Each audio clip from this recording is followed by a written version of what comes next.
Sejam bem-vindos à nona aula do nosso Seminário de Vida de Estudos.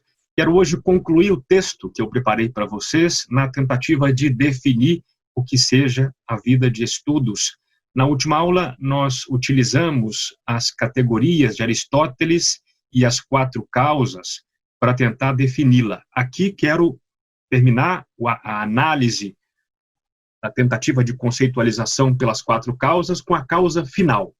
Na última aula, nós vimos a causa material, causa formal e causa eficiente, e testamos algumas hipóteses, e agora quero chegar na causa final, que trata de analisar quais são os objetivos, quais são as metas, qual é a função, digamos assim, da vida de estudos. Antes, uma observação.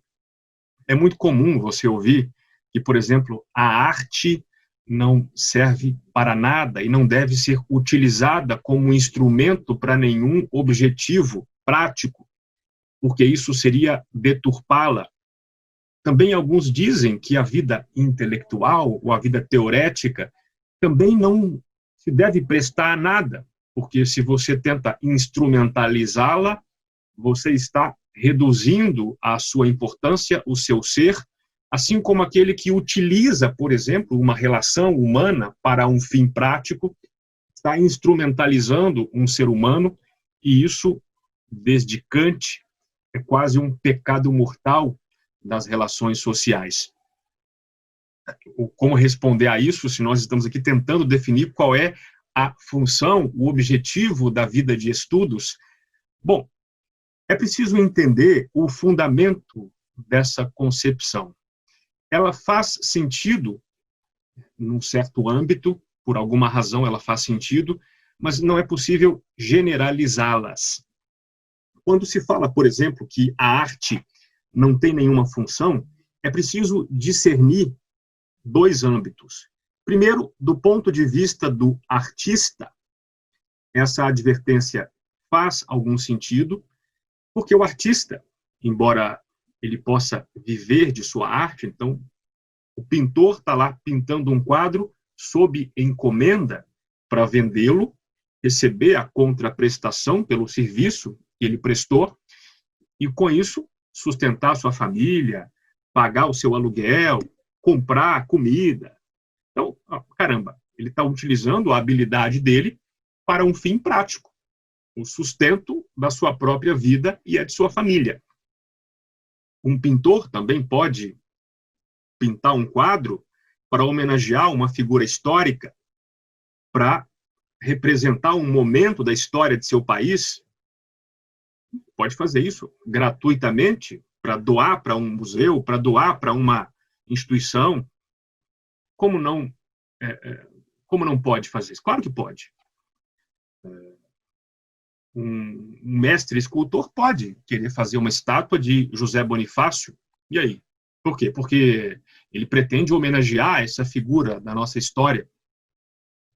A arte tem um fim, nesse caso específico, né? Agora, a arte também pode servir apenas para expressar um modo de ver a realidade, uma das possibilidades de expressar essa realidade. E, portanto, neste caso, não adianta tentar encontrar uma função, porque a função é o próprio fazer. A função é a própria expressão. Geralmente, os romancistas escrevem romances para expressar uma certa visão de mundo e para tentar transmiti-la a seus leitores. Ainda que essa função não seja propriamente prática, ainda que o escritor, o poeta, não queira suscitar no leitor ou no ouvinte de sua poesia, de seu poema, uma atitude concreta, ainda assim, ele pretende transmitir a sua visão de mundo àquele leitor ou aos seus leitores. Do outro lado do balcão, aquele que usufrui, aquele que aprecia a obra de arte, aquele que ouve uma sinfonia, aquele que aprecia um quadro, aquele que lê um romance ou lê ou ouve uma poesia declamada, também está ali em busca de algo, ainda que esse algo seja um mero deleite na apreciação dessa obra de arte. E parece que essas críticas e essa concepção de que a arte não deve ter nenhum fim, tentam evitar a instrumentalização da arte, querendo evitar, por exemplo, que a arte sirva a um propósito político específico. Tentam evitar que o artista seja cooptado por algum grupo específico em conflito numa sociedade.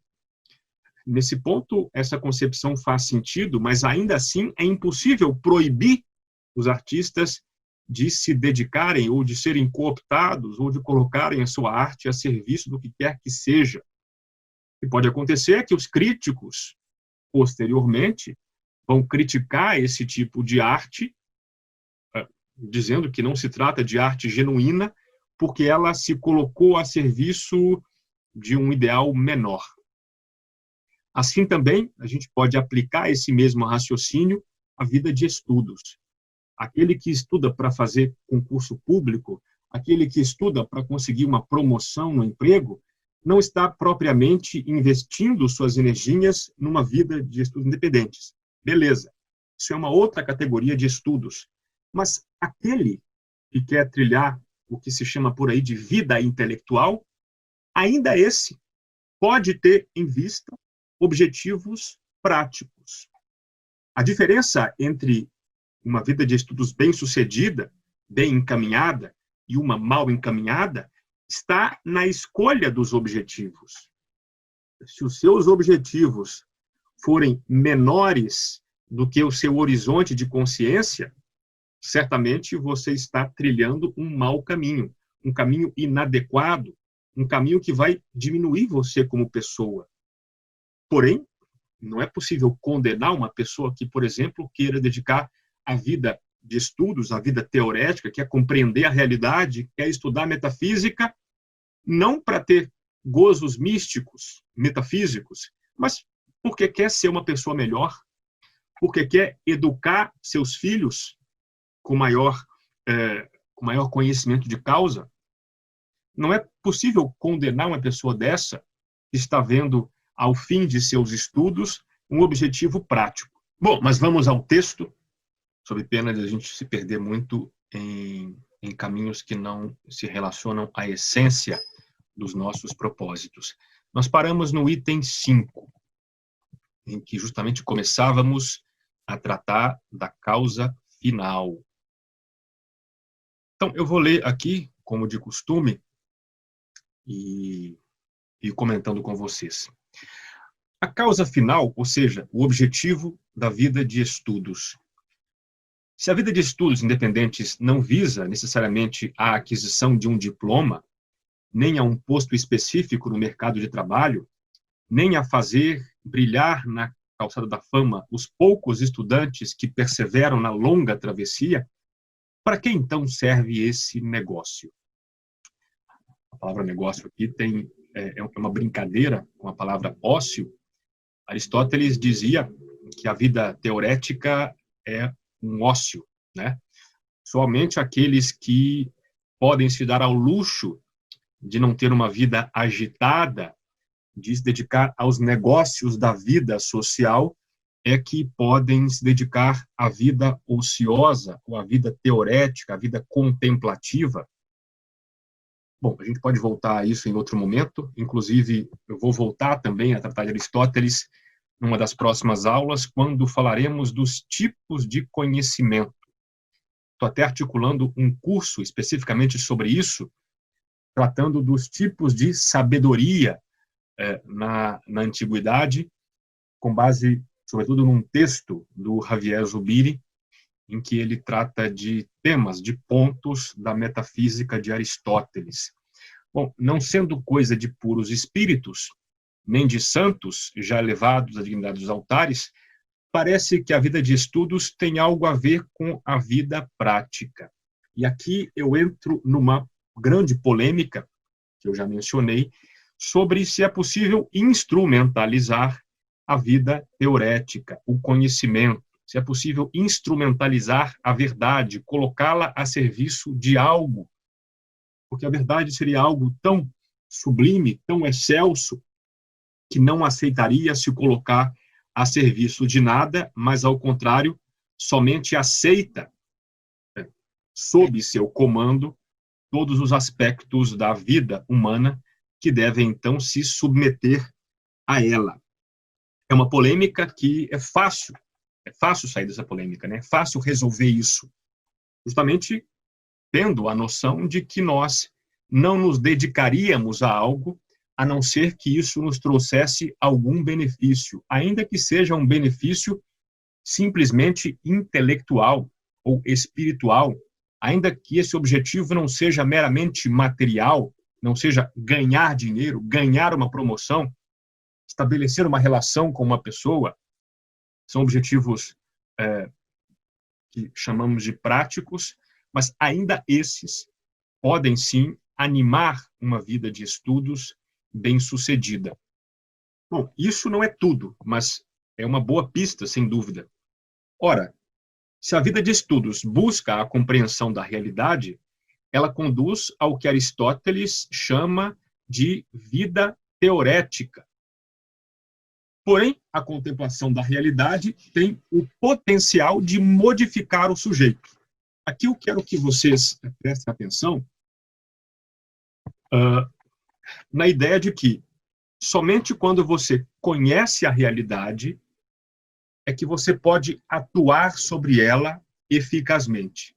Vou voltar a essa ideia ainda nesse encontro, mas tentem entender isso, tentem colocar esse esquema na cabeça de vocês. Conhecer para agir. Se você age no escuro, você vai tropeçar, você não vai alcançar o seu objetivo, porque você não está vendo onde você está indo, onde está colocando a mão. É preciso conhecer, dominar, tanto quanto é possível dominar o conhecimento da realidade para agir sobre essa mesma realidade. Logo, a vida de estudos também tem, inegavelmente, uma dimensão ética.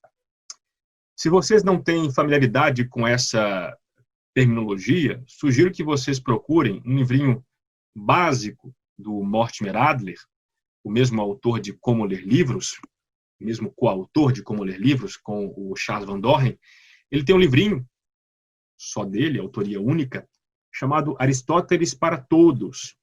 E lá ele tenta simplificar bastante a filosofia de Aristóteles, mas faz isso com muita maestria. E ele acaba dividindo a concepção de Aristóteles sobre o ser humano em três. E ele diz que o ser humano é aquele que conhece, aquele que age e aquele que faz. Eu já falei sobre isso aqui em últimos encontros, mas é bom repetir, né? A repetição é uma das chaves do segredo do aprendizado. Então vamos lá. Eu estou tratando aqui do conhecimento que tem efeitos práticos. E quando se fala prática, a gente tem a noção de que prática é algo que você consegue perceber com os sentidos e com a percepção visual, né? Então, um fim prático seria, por exemplo, a construção de uma casa. Eu estou guardando dinheiro para comprar um carro, isso é um fim prático, porque eu quero viajar com a minha família. Eu estou estudando porque eu quero me tornar uma pessoa virtuosa, isso também é um fim prático. Porém, a palavra prática, nesse contexto, está relacionada especificamente à segunda dimensão do ser humano, a dimensão daquele que age. Então, o ser humano é aquele que conhece, é a dimensão teorética, que tem a ver com a inteligência, simbolizada pela parte da cabeça, que se rege pelo valor da verdade, tentando escapar, fugir da falsidade. Então, verdade e falsidade são os dois valores relacionados aqui a essa dimensão do homem que conhece. A segunda dimensão, que é a dimensão prática, é o homem que age, é regida por dois valores, o valor do bem e do mal, ou do certo e do errado. Essa dimensão do ser humano é a dimensão que se relaciona com os demais e se relaciona consigo próprio. A dimensão prática é essa. É a sua ação na realidade, na sociedade, que modifica a esfera das outras pessoas e a sua própria. Tem aquela canção do Rapa, né? Me lembrei dela porque tem a ver com isso. Ele diz lá, também morre quem atira. Isso tem a ver com essa dimensão prática. Quando você age sobre outra pessoa, você também modifica um pouco a sua própria pessoa, a sua própria esfera de existência. Quando você dá esmolas, quando você pratica uma boa ação, uma ação caridosa, quando você é paciente com o outro, você modifica não só o outro, mas a si próprio. Eu diria mais, você modifica sobretudo a si próprio. Essa é a dimensão prática